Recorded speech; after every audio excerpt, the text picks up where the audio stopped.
in the room and joining virtually from Singapore and around the world. I'm very excited and honored to be here with this great panel today on payments and opening up a very interesting conversation. So to start off, I will introduce our panelists one by one and the companies they represent. On my right, we have Daumantas Grigaravicius. He's the country manager of UAE from Ebury. Ebury has been helping clients mitigate currency risk and reducing international boundaries since 2009. To date, they have a presence in over 23 offices globally. Last year, they transacted over $23 billion in foreign exchange. They're backed by one of the largest European banks, Banco Santander. And Daumantas himself, he's actually the youngest country manager within Ebury globally. He grew the team together here in the Middle East to 400 clients in the last 2.5 years, and from 8 to 26 people during that short time. He's also been leading the team to get the first money services license from the DIFCA, from our new regime that we put in effect earlier this year. And I'm very excited to hear his view on some of the topics about payments in the region and globally. Then we have Rinki from Rinki Singhvi. I hope I pronounced it properly. She's the head of strategy and operations from Mamo. Mamo was founded by 3 ex-Googlers. Recently, it's the youngest fintech we have in this panel today. It's a peer-to-peer wallet enabling secure, instant, everyday payments. They have just recently, or they're just in process of launching their app. They are part of the Visa Fast Track program, and we're very happy they're part of our DFSA innovation testing license program as well. Rinki is the head of strategy and operations, as I mentioned. Previously, she worked actually with me together at McKinsey and before at Deloitte and ADNOC as well. So we're very happy to have you on the panel today as well. Then we have Sander. I think you're the most recent addition to the UAE. I think you arrived just a few weeks ago. Sander is the head of Middle East for Adyen. Adyen, as most of you know, is one of the global multi-channel payment companies offering businesses a fully outsourced payment solution which enables companies to accept payments from anywhere in the world through all sales channels, online and offline. And I think you have over 250 payment methods and over 187 transaction currencies. Sander is joining with over 15 years of experience in payments itself. He has been a key player in Adyen since the very early days, 2010. I think you've joined. And prior to joining the Middle East, he actually led in the last 5 or 6 years the expansion in Latin America. And I'm very curious to hear more on the parallels to South America or Latin America and the Middle East and how he's thinking about the trends here and the opportunities. And lastly, we have Sebastian Reis from Checkout. He's the EVP on e-commerce for Checkout.com. I know him since a while. Checkout, as most of you know, one of the highest values fintech unicorns in the world. Also, he's leading the international business for them. He has a lot of experience in MENA and APAC. Checkout is built on 100% proprietary technology and provides an end-to-end service that handles every part of the payments process, providing complete transparency across the entire value chain. Over 180 currencies are offered and a lot of international and local payment schemes, and we're going to hear more about it. Sebastian himself, he joined in 2012. I think that's the same year when Checkout was founded. Also from the very beginning, he was essential, instrumental in the rapid expansion of Checkout and mainly has a lot of experience in the MENA and APAC region. And very excited to have this great panel here today and talk about payments. So maybe we just jump into the question, and the first question is really about we know that in payments in this region There's a big focus on driving digital payments. There's a focus even from the government to move towards a cashless society. We know in the last years and even more this year, payments have been accelerated. And maybe starting with Sebastian, I know checkout has been around here for a long time. You know the market inside out. You also issued recently a report on connected payments in the region. So what's your view on the opportunities that you see in the region? Yeah, thanks. So as you mentioned, I mean, when we got started here 8 years ago, it was definitely a very different landscape. I think when I joined, the average UAE merchant was something like 90 to 95% cash on delivery, and the rest was kind of taken up by cards. Today, fortunately for us, we see a slightly different landscape. Our report showed that across the GCC, trust in digital payments, adoption of digital payments, intention to continue using digital payments, all these metrics are trending massively in a positive way. And specifically in this year, we had specific events that helped drive that adoption to highly accelerated sort of manner. So for example, in Saudi, as part of the initial lockdown rules, cash on delivery was actually banned. It was viewed as an effective way of transmitting the virus. Everything shifted to digital payments. It's also worth mentioning that a lot of this adoption was driven by merchants that have come into the region, educated the consumers as to the convenience, the security, and the sort of trustworthiness of paying by card. So specifically, if you look at food delivery apps, ride-hailing apps, these have all boomed massively in, I'd say, the last 5 or 6 years. And given we have across the GCC and actually the wider MENA region a very young, digitally native population that has the sort of highest usage rates for YouTube and has some of the highest per capita spend on mobile devices. All of this lends itself nicely towards driving greater adoption of digital payments. So, to answer your question of how do I see the opportunity, I think we've already made massive progress over the last decade. There's still quite a lot to be done. It'll vary from country to country, but broadly speaking, there's still sort of intransient 30 to 35% of the population that insists on continuing to use cash on delivery for various reasons. But overall, if going back to our report, if you ask about do you trust payments? Do you intend to use payments, digital payments in the future? All of the responses that we were getting there, and from what we see in our data, and how merchants are sort of driving user journeys towards card payments, I think that we're still at a relatively early stage, and there's a lot of room to grow. Great, thank you. Rinki, as sort of the checkout being the longest, let's say, in the region, MamoPay being one of the newcomers in the region, how do you see the opportunity from a MamoPay point of view? Yeah, thank you for the question. Yeah, we're the new kid on the block, but what's interesting to note is that over the last 8 years, as Sebastian mentioned, the focus has been mostly on digital payments and focusing on the e-commerce and accepting of online payments and pushing towards card usage, whereas the P2P and wallet space is still relatively new. There's much to be done in digital payments as well, but like the wallet and P2P space, if you look at it, there's a lot of white space in it, and for us, being the new kid on the block, that's a very exciting area to start off in. To answer your question on how do we see these opportunities evolving, or what opportunities are there, there's a lot of enablers that exist right now. So there's a lot of government push. All the major governments in the region, UAE, Saudi, they all have visions to improve fintech uptake, and the pandemic has sort of accelerated that even further.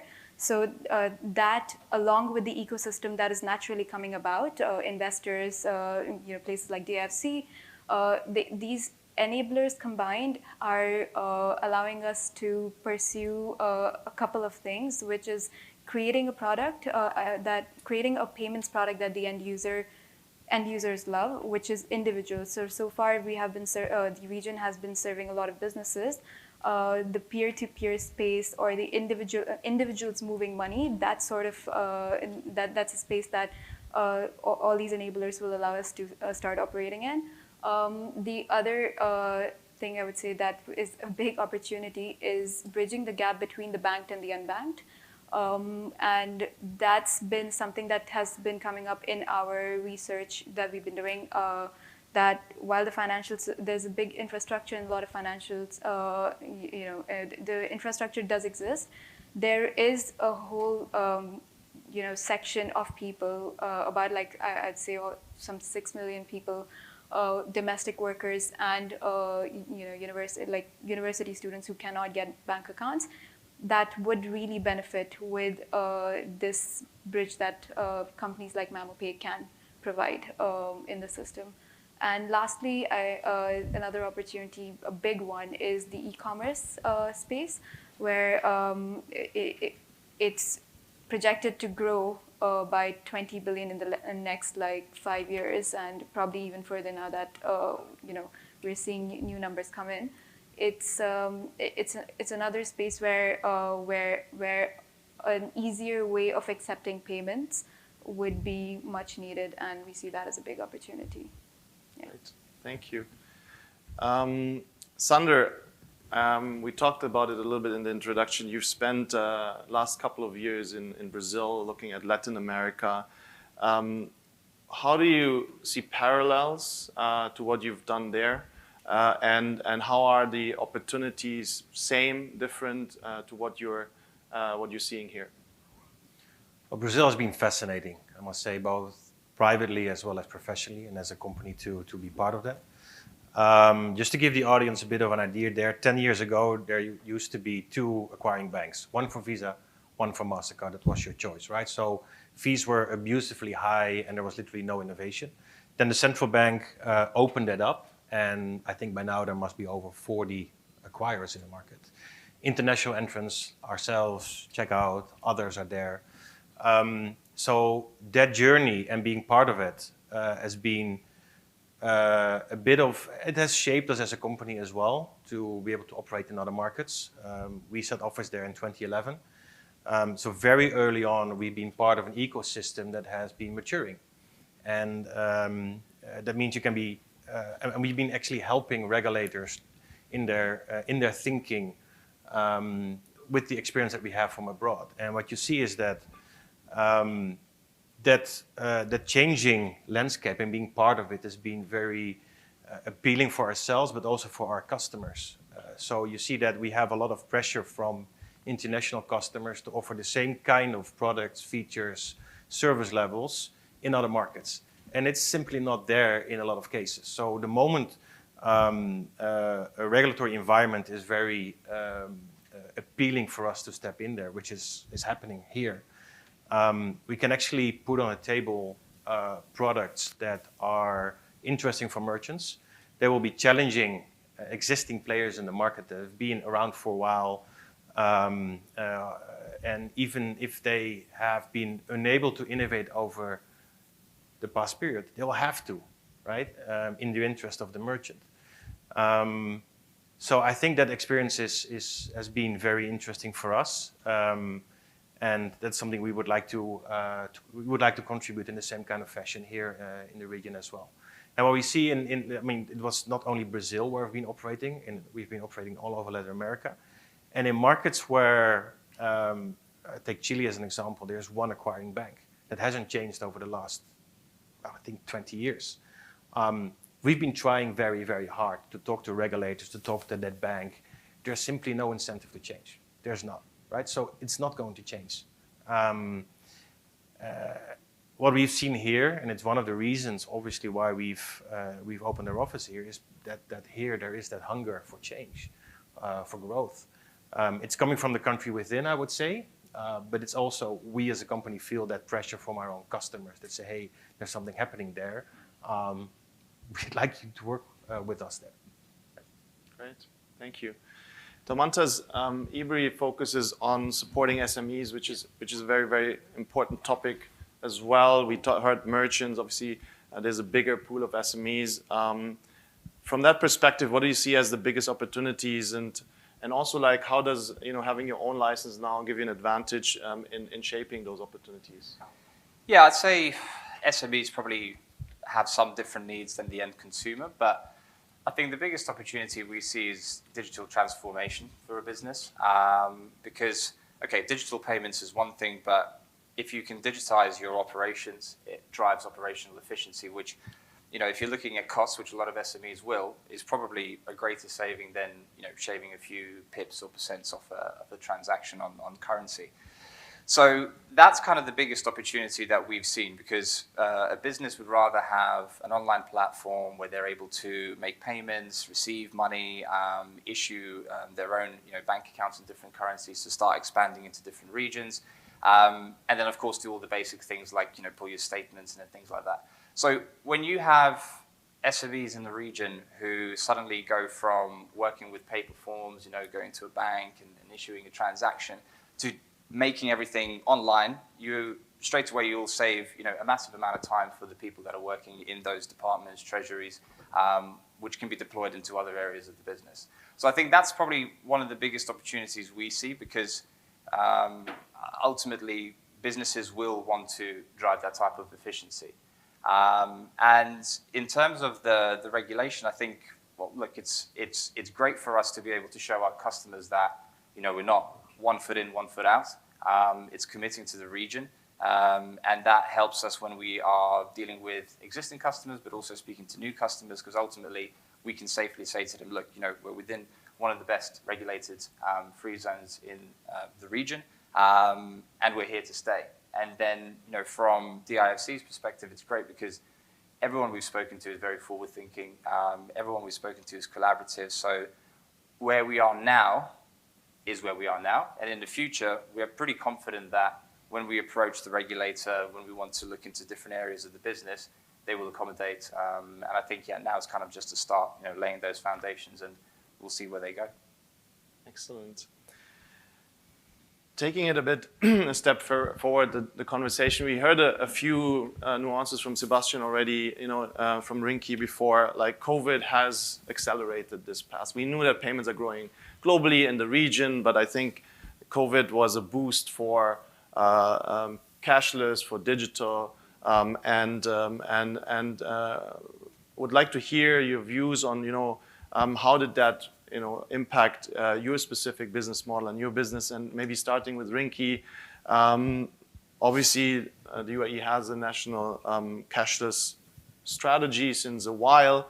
How is MamoPay supporting that strategy, and how did the pandemic kind of accelerate this journey for you? Right. So even before the pandemic, like you said, the UAE had a strategy for digital payments and going cashless, right? It was, excuse me for quoting numbers, but I think there was like a 7% projected growth over the next 5 years for digital payments. If you just focus on the peer-to-peer payments, even before, and this is just pre-COVID, there was projected 5 times growth, going from like 20 billion, this is the entire MENA region, 20 billion to like 120 billion. Now, with the pandemic, what we've started noticing is 2 very interesting things: that there is a digital adoption all across, and not only in commerce or e-commerce, but in general, just on social platforms as well, right? So people are becoming more digitally savvy and more mobile savvy. Generations that were not open to that sort of, that mode of communication has now all of a sudden become open. And while it's not directly, linked to like e-commerce, but it does move towards a behavior that enables us to position our product or, digital payments in more, like it's more relevant now. The second thing is, even beyond cashless, there is a contactless trend that we've started noticing, and if we were just looking at some Saudi numbers, and we were completely blown away by it has to do with what was mentioned earlier about cash on delivery being sort of like not available or not an option. Last year at the same time, in like around April, there was about 30 at point of sale transactions. The contactless payments were about 30%, and this year the same thing is about 80%.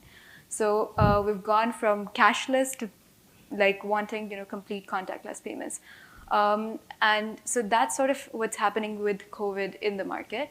The way we companies like Mamo Pay see and leverage this is just by providing a whole suite of products. So we do have our B2C solution, which is the peer-to-peer. So that makes it easy for individuals to move money. But at the same time, there is a B2B2C product, which is which makes it easier for SMEs and social media sellers to accept payments. There's an increasing trend of social media sales that's happening now. So or social media business that's happening, sales through social media. So there's a lot of acceptance of that product will allow that particular section of people to accept payments through or digital payments. And finally, our last product that we're in talks with launching is like a virtual prepaid card, which is again going back to the point of contactless and bridging the gap between a wallet and a prepaid card and making banking or finance available to the unbanked. Yeah. Great. Excellent.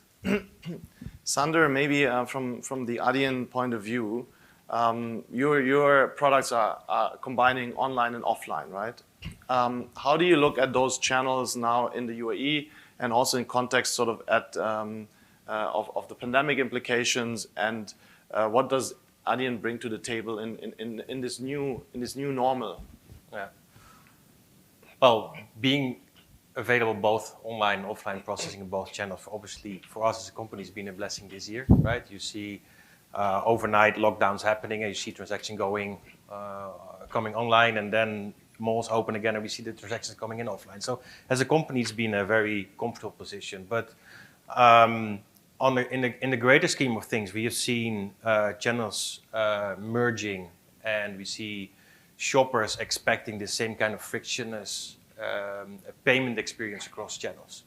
And it takes time for markets to understand.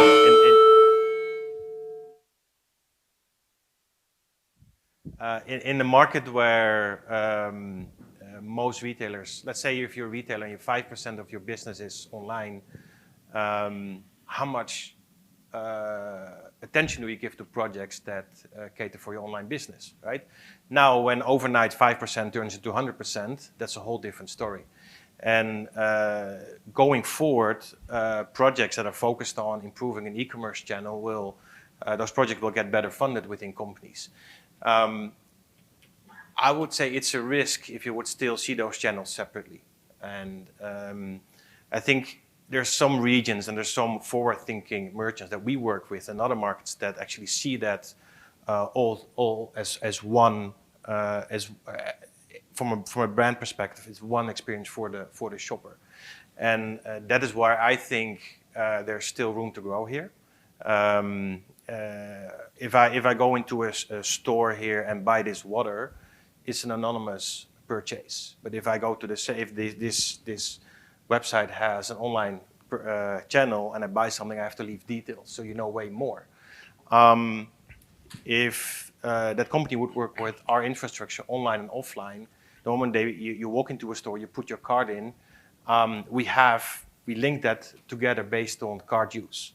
And a good example here is, for example, a Subway, where we work with all their stores in the locations in the US and their online delivery.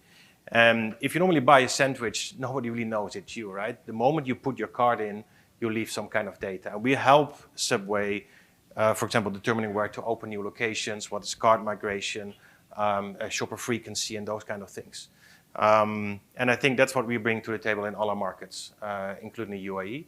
And in terms of the pandemic, it will also make checkout process is easier, whether you buy something online or offline. If you have data for you on file, even a physical transaction can be done against a card that you've left previously online. And that is very interesting. And also the other way around. You can go into a store, make a purchase, and for example, sell a subscription for an online or a digital product through an initial purchase on a terminal. And those are very interesting models that do not exist in markets like the UAE yet. Okay, excellent. Daumantas, maybe shifting a bit the conversation of maybe some of the positive trends of the pandemic to maybe more of the challenging side, working with SMEs. So how did the pandemic kind of impact your business or your clients' business, and how did you kind of manage that or support them in that very difficult time? Yeah, I mean, undoubtedly, we felt the squeeze because SMEs felt the squeeze. That's just the fact of it. But what was really interesting is actually we saw, business models that thrived prior to COVID not perform as well during COVID. And so our focus as a business was to kind of, to use the old kind of saying, is follow the money. At the end of the day, if certain industries that we typically service were not performing very well, it's not that we abandoned them, but we put some energy into the business models that work, which I think a lot of businesses have seen transform their business model in the UAE and worldwide. I'll be the first to say that probably, like, from a cashless perspective, what we bring to the table is far less than what the rest of the panel brings to the table. We are cashless in a sense that all of our payments are bank to bank. We don't take any cash at all. The UAE is the only place where we actually take checks. That's about as close as we get to cash. But I think it's all kind of consumer driven at the end of the day. And that does impact us, because if consumers want cashless payments, the businesses will follow that to make sure that they offer it. And that means that more and more SMEs, if they're doing the cashless payments and more digital payments on the end with their consumers, they'll also become more comfortable with that with suppliers, the bank-to-bank transfers, and kind of eliminate the cash. So I think it's been an interesting time. A lot of things have changed, some for the good, some for worse. But I think ultimately it's just a natural way that businesses evolve, and it is survival of the fittest. And I think in this day and age, the businesses have the tools to really kind of change the model and how they work, and hopefully we can bring something to the table because we already facilitate those kind of payments. Great, excellent. Sebastian, from your point of view, I think you've the last 9 months, like how was it for checkout, and also considering, it's great for your type of business model if everything moves online, but suddenly the technology also needs to support that. So what were kind of the trends? What did you see in the last 9 months overall for the business model, and how did you manage to kind of support that demand? So, two parts to your question. With existing merchants, obviously, it's obvious that if everything goes into lockdown, the spending doesn't stop overnight. It just shifts from brick and mortar to online. The overall volume growth was pretty impressive, to be honest. Mainly because what we saw was not so much, pure sort of online shopping, let's say. It's just that a lot of the sort of day-to-day necessities, all of these were suddenly being purchased online. So, online groceries, online food delivery, just having stuff come to your house so that you can kind of get through your days. These would be payments where traditionally e-commerce may not have been the first thought that popped into somebody's mind when they were looking to satisfy those needs. And that goes back to my earlier point, which is that, I believe this year has accelerated trends that were happening anyway, but accelerated them in a way that they're now going to be lasting. Because people who suddenly realize that they don't need to sort of traipse around the supermarket to get certain necessities, but they can just have it delivered at their doorstep same day in most cases. In our report, when we started asking people, what is your intent to keep using these apps? They admitted to having stored their card on file with these various apps. These are all things that signify for us a lasting shift towards using these channels. What we also saw was, and this goes back to Sander's point earlier, some of the more traditional retailers that historically had just been not paying enough attention to e-commerce, thinking it was a trend that they had time to observe, make a plan around, and then build towards. They were obviously caught on the wrong foot, and one of the more impressive statistics that came out of the last 9 months for us was the volume of applications that we were getting from one day to the next of people looking to get online desperately as quickly as possible. And I'd love to say that these were, small mom and pop brands that, but it wasn't. It was big brands that, just had historical outlets that were working fine for them in a face-to-face environment, who suddenly realized that demand was still there, but they weren't able to service it.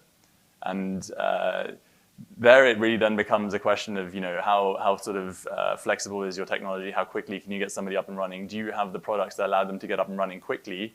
Because again, a traditional e-commerce project for a large merchant, by the time they're done integrating, having built a website, et cetera,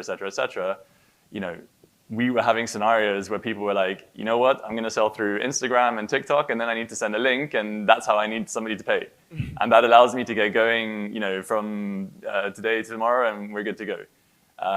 So, it again is sort of, it shifted the mindset slightly. And from our side, it was more a question of sort of dealing with the demand in the sense of, processing applications and making sure that everybody gets the support they need in order to make this experience as seamless as possible. And then, finally, this goes back to some of the comments that were made earlier around social commerce. What's also been incredible to see is how many different outlets people can now tap into in order to start selling in a card-not-present environment when required to do so. So, we see a huge pickup just also in just pure social commerce. And these can be sort of single persons who are producing something or baking something or, whatever it may be, advertising through an Instagram page, and then sort of concluding the sale through a sort of WhatsApp, Facebook Messenger type experience with a payment link. So this goes back to my earlier point. Just the amount of opportunity exists in the numerous new ways that people are discovering of taking advantage of the online trend. There it's just about being readily available for them, helping them get up and running as quickly as possible, and then as they sort of grow, helping them optimize, because whatever was done overnight yesterday is obviously not something that may be future-proof, and they're having expertise from a global footprint and working with some of the large retailers. You can really chart out for them. As you grow, you need to start thinking about this and the other. The final point I'd make is really quite specific to Saudi, because we were talking earlier about contactless and how that sort of picked up. Again, obviously there was some welcome intervention from central banks and regulators, lifting the limits on how much could a contactless transaction be paid for. So I think in the UAE and Saudi we saw those limits lifted. But the other trend that we see in e-commerce specifically is it's probably the highest instance of using Apple Pay that we observe globally. Okay. So the point I was making earlier about having a sort of very young, digitally sort of savvy population, these payment methods, I wouldn't say they're revolutionary, but they are quite novel. It's not something that's been around for 50 years like a traditional Visa card. But the adoption rates and the repeat usage rates and the extent to which the banks in Saudi sort of support using these payment channels, that's also been sort of very supportive and conducive to helping this industry kind of grow the way it has. Excellent, interesting. So maybe moving to the last question, and we open it up for questions from the audience. Daumantas, what's unique about this region if you look at your global business, and what do you see as trends for the next years? Sure. I think there's a lot of unique things about the market, but the biggest one that stands out is, I mean, Ebury is in markets where they're quite developed, and although might have large offices, the growth is not that large year on year. The UAE is probably one of the fastest growth markets that we have as a business. And I think that's kind of, the biggest opportunity that we see with the UAE, because usually you have a bit of a sell-off, where you have growth. There isn't quite a blueprint of how to do the business or, a safe regulatory environment, whereas here that's not the case. So here you have growth. It's kind of almost like a second boom of Dubai. Previously it was real estate. Now it's around fintech. It's around financial services. And so you have that growth, but at the same time, you have a pretty safe environment to do it because, as I said, the regulators are forward-thinking. They have things in place. And if they don't have them in place, they see what's happening out there and they say, okay, well, this is a place we need to be. So we'll create something, put out consultation papers, whatever it might be. So I think that's the biggest difference. Of course, there's lots of similarities. I mean, at ground level, we offer the same services here as we do in other places. But yeah, I think that's the kind of main unique part of the UAE in comparison to other offices. In terms of trends, I mean, for me, I think the most interesting one is probably open banking. I know there's a discussion later about this. The reason it's interesting is, I suppose when it first came out, it was like a bit of it was a novel topic, but now it's starting to become like, this is going to be the reality of how things work. And at the moment, it's just the tip of the iceberg. It's around payments. It's around I can connect a couple of banks together and I can move money between them. That's pretty simplistic. But when you start introducing all different asset classes, all different products, that's when it becomes quite incredible, because the user will be able to choose whatever they want to choose. There's no hiding from the competition. That's probably, from a business perspective, that's the I suppose like the scariest part, because ultimately the user is there. They have 5 companies, and if you're not cutting it, then you're out. So I think that will grow a lot of good competition, and the customer will actually benefit from it. And the UAE specifically is incredibly well placed for it, because being a young nation, 49 years old, just celebrated recently, there is almost like less legacy systems, if I can call them that, that you might have a nation that's been around for hundreds of years. Everything is pretty digital. And, we have UAE Pass, you have Dubai Now.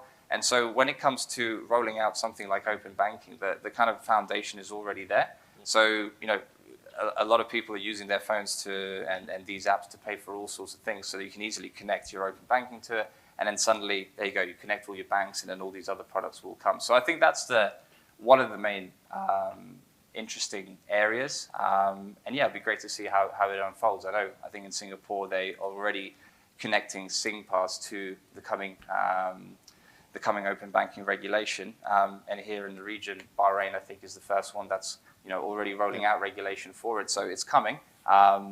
If I'm not, someone can correct me if I'm wrong, but I think 2022 is the target for the UAE to kind of roll out open banking. And I think that will be a big game changer, both just from like a personal consumer point of view, because I would love to see it, because it'd be great to just have that ease, but also from a business perspective, it will change business models for a lot of financial institutions.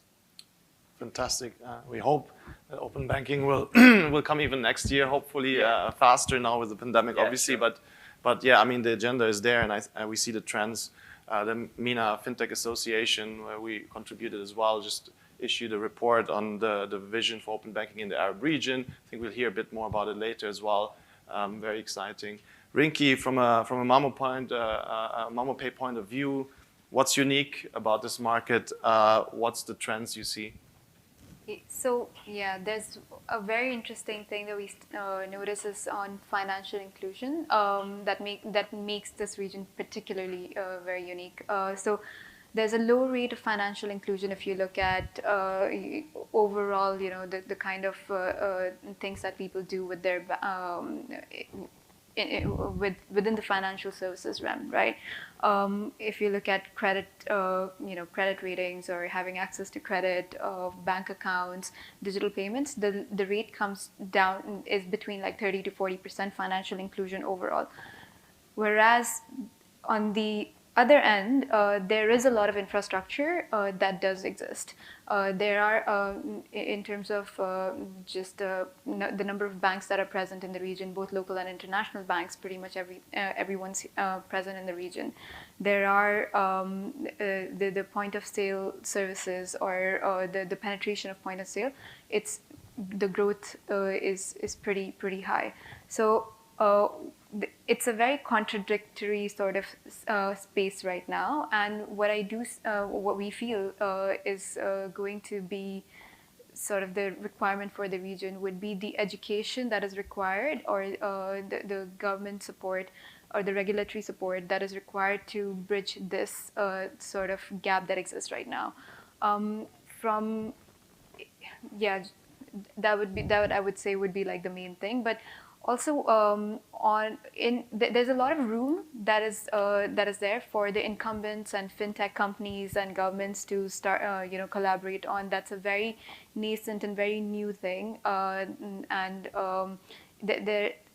we expect that will sort of like be the foundation based on which the region will progress to the levels of our Western counterparts.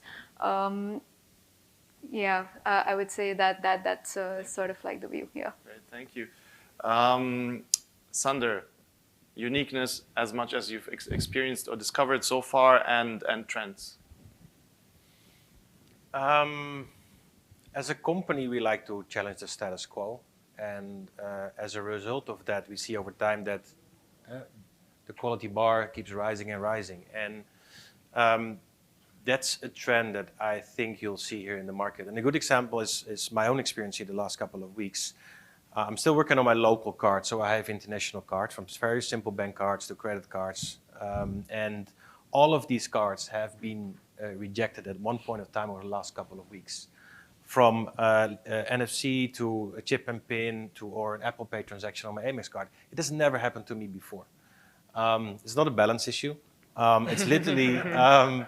it's a technology issue, and I was at GTEx in a panel session where there was one of your colleagues, Mo, was there as well, and they spoke about being able to walk around here without your wallet. I can't.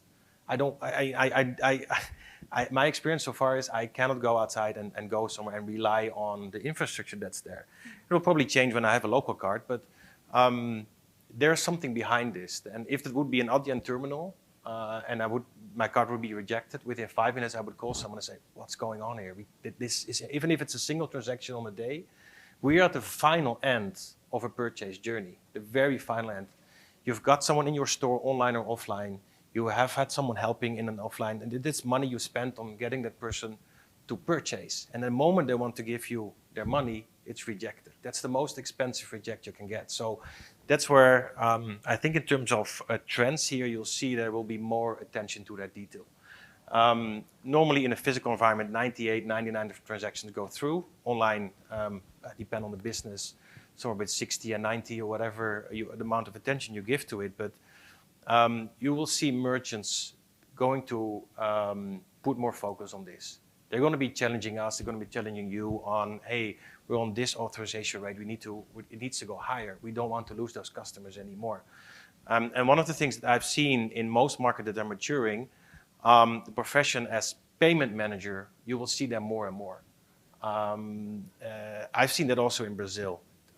Years ago, it just didn't exist. Now every company, almost every sizable company will have a payment manager, which is a very hybrid role in a company.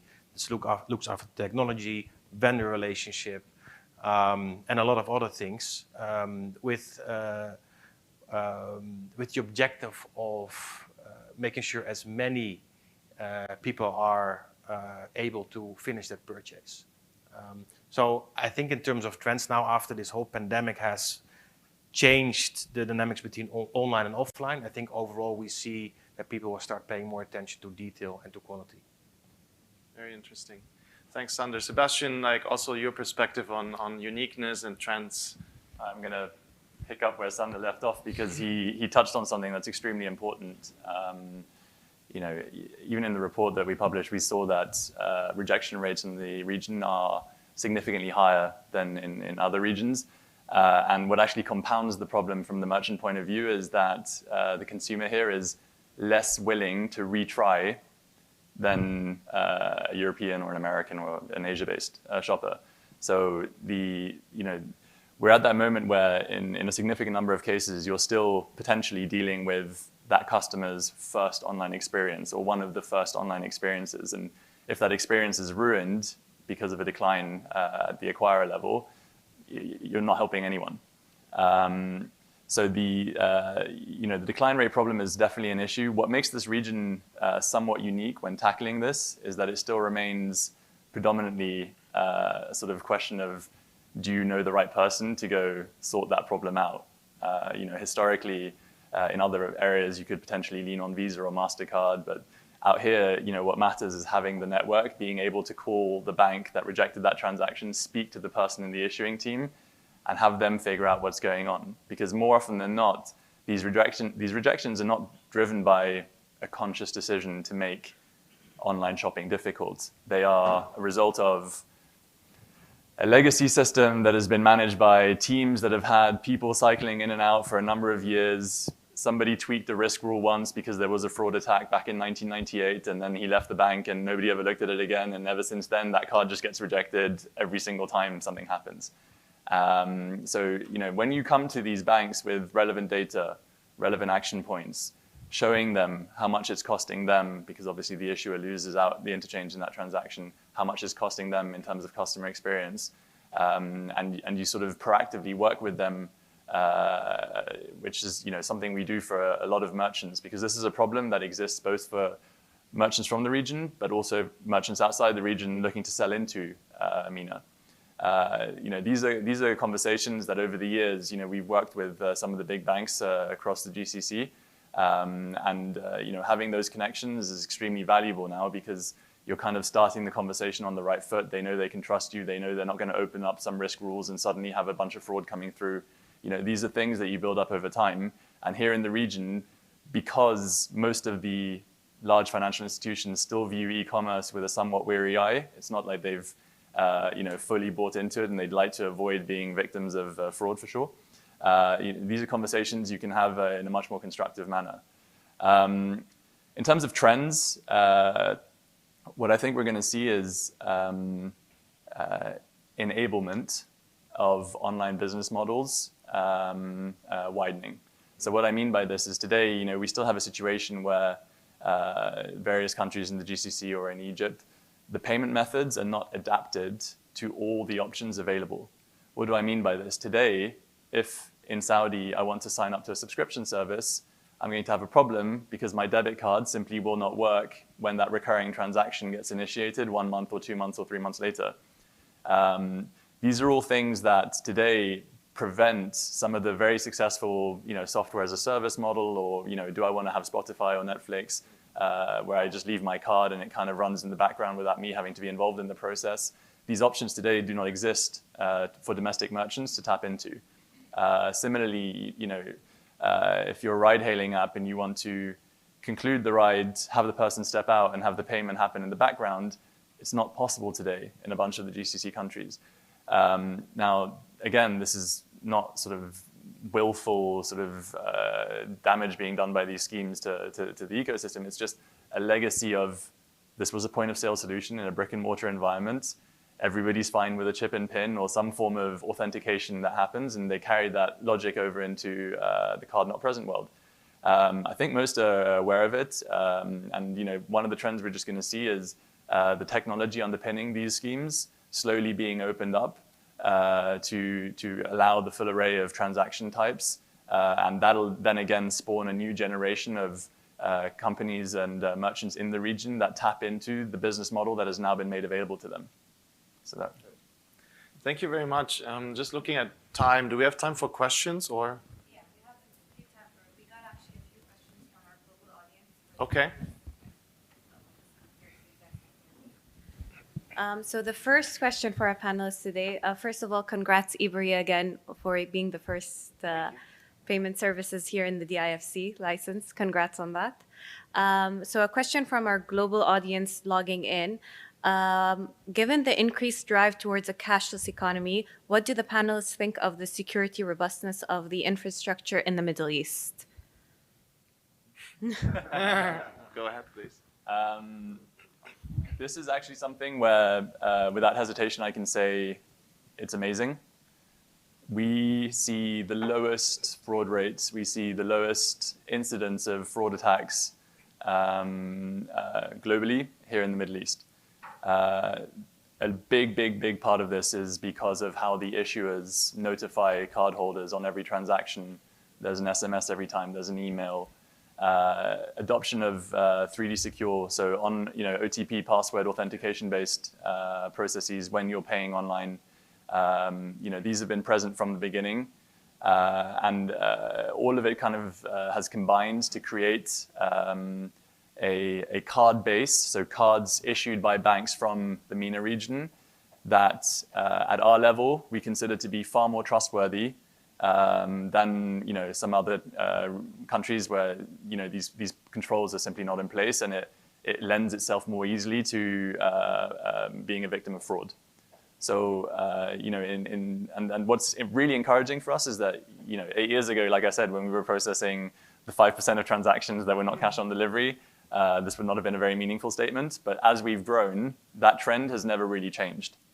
So we've not seen, I'll touch wood on this one, don't want to jinx it, but the robustness and the amount of attention that is paid towards maintaining that robustness, I actually find exemplary. Excellent. Thank you so much. And the final question from our online audience are, what are the weak links in the payments chain and what are the mechanisms of preventing fraud? I don't know what's similar. All right.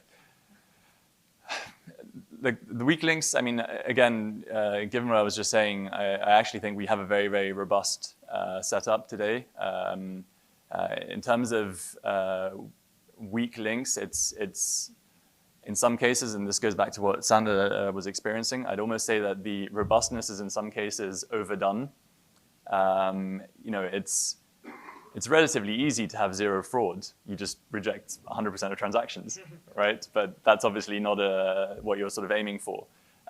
So I think the main area that's going to be looked at more closely and that will have to be tweaked and optimized is to find a healthy balance between risk appetite and preventing fraud. And here again, what's encouraging for me is that the way the domestic debit switches are thinking about this, the way that Apple Pay is being adopted, which is a very secure payment method, and just the way the issuers are actively working to prevent their cardholders from becoming victims of fraud. If I compare it to other countries where I've lived and how quickly my bank will reach out to me if they suspect that a transaction may not have been initiated by me. In some cases, you just answer with a yes/no sort of SMS, and it's taken care of. There's room to preserve that, but also accept that the UAE is a hub for international travelers, as a hub that is shopping globally, because we have a lot of international merchants selling into the region. There will be scenarios where it's not necessarily always going to be a Saudi card transacting with a Saudi merchant through a Saudi acquirer, and you need to cater for that demand as well. So I hope that answers the question. Yeah. Thank you. And to add to that, I think the weakest link is probably ourselves, right? It's people. And the risk is that you see an overreaction if fraud actually happens. The fact that my cards are rejected probably comes from the fact that as a company, we like to accept all cards unless someone is probably a fraudster. We see a lot of markets by default, international cards are rejected unless a merchant has a large international merchant base. It's a complete different mindset. And if you now see that the majority of your business is online and you see an increase in fraud, that you suddenly close that gate completely. And I think you need to if you do business online, you know you're going to have to write off a certain part of your business as fraudulent. It's unavoidable. As long as that is compensated by additional sales, you should be good. And I think that should be the starting point. Thank you so much. Great, thank you so much. I think we have time for one more question from the audience. Yeah, two questions. All right.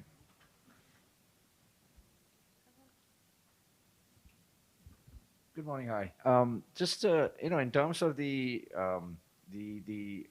international tourists that come into the UAE, right? In terms of the international visitor spend that comes into the UAE. I know we've been talking a lot about domestic merchants, but when domestic merchants are processing cross-border international cards, right? How Adyen and checkout, right? How exactly are you helping merchants from the cross-border fees? I know international cross-border fees are always on the higher side, right, compared to the domestic cards. So how do you help and when I'm talking about merchants, I'm talking about any merchant who is, whether it's retail, whether it's hotels, F&B, processing, international cards. How, what's the strategy there in terms of helping merchants reduce those, very, very high cross-border fees and merchant fees that they have to pay out today? Well, in a physical environment, opposed to helping them reduce the fees, there's also the opportunity, right, with DCC. So if someone comes with a European issued card in euros, we give the opportunity actually to pay in euros in a lot of countries, but it's allowed. It's not allowed everywhere. And then the margin actually on that FX transaction shifts towards the merchant. So to basically change it from a problem towards an opportunity, I think that's essential in this sense. I mean, in an online environment, the optimization, to be honest, will also depend on that merchant's willingness to expand their footprint, because the card schemes, for reasons that are probably quite obvious, are very defensive in terms of how they allow an acquirer or a processor to book a transaction. Now, for a large e-commerce merchant, one of the easiest ways to start optimizing is to create more booking centers or merchants of record in our parlance. So helping merchants understand the impact of this, which countries would make sense based on their transaction data, or where there's regulated interchange, or for numerous reasons that they can kind of factor into this sort of business decision. These are very consultative conversations where you're really helping them to understand, because it's not always, cost is going to be a large driver, but the other one is going to be acceptance rates. So, somewhat ironically, one of the toughest markets to get international transactions approved in is the US. So if you're based in Dubai and you're building a business model around selling exclusively to US consumers, you're going to have a problem. It's much, much better being aware of that before you start spending money on Google AdWords and getting people into your store, and then having rejection after rejection after rejection, and your sort of your business model no longer makes any sense. Ultimately, I think we just need to be realistic about the fact that we swim in a relatively constrained ocean of rules, both regulatory, card schemes, business interests, as may be. Understanding those rules, helping the merchant to understand those rules, and helping them to figure out what works best for their business. It's not so much a question of technology, it's more a question of knowledge, and how do you share that. Great, thank you so much. Do we have any more questions, or? I think we were quite sure. Just the last one. Okay. Great panel, by the way. Thank you. One of the questions I had was, we can talk offline perhaps, is on the notion of security. But we take for granted that things work here well because of multiple layers of security. Do you guys worry about the beginning of the transaction, which is to verify and understand whether the person transacting is actually who they are? So identity. I mean, is that something that has been cracked? What's the balance between knowing who the person is, so you have the richness of data, versus really being sure that they are? I can tell you that regulators and governments watch this very carefully, right? Oh yeah, Sebastian just mentioned the US. US is still not fully on EMV, for example. And in most countries, you saw already years ago the move towards chip and PIN. Online, you see more regulators creating frameworks around SCA, 3D Secure. So to authenticate yourself properly, both online and offline, and to have providers able to give these kind of these technologies to merchants, that is key. In a physical environment, I am not too worried anymore. I would say as long as there's chip and PIN.